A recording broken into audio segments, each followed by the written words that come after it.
monk life is ultimately training in self-actualization and self-awareness. It's meant to start when you're 5. The problem is we all went to normal schools that try to put stuff in us rather than take stuff out of us. It's crazy. You talk about this, right? Like, you know, you were told at school that you weren't very good and you weren't good at English, and now you have a New York Times bestseller, right? Yeah. And it's like, but no one noticed that potential inside you. No one noticed that, oh, Lewis was really creative. Right. And you're not the only person. There's so many people who feel like that. So the modern schooling system didn't extrapolate your self-actualization, your element, and just try to put maths, English, science inside.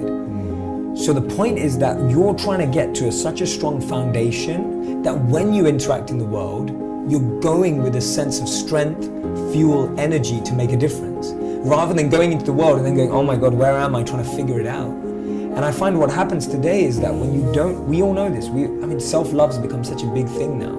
And when people don't figure out, it's like a huge trend now.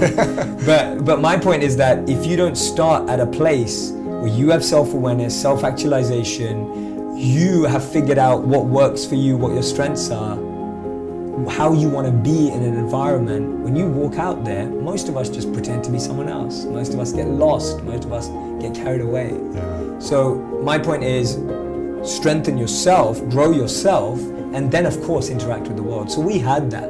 And that's what I noticed when I lived as a monk, that people were so far removed from their own understanding of themselves that they were either lost living a life they didn't want to, lost living up to someone else's expectations, or lost becoming someone to impress someone else. And so people were their real identity is almost buried under 6 feet of multiple identities they've created. And that's what I started to notice. We have a social media identity, we have a LinkedIn identity, we have a Twitter identity, we have a Facebook identity. Then we have an identity we are to our boss. Then we have an identity we are with our Friday night friends. Then we have an identity we are to our Sunday people. And we just created all of these identities. And if you ask people, who are you? We struggle to answer that question.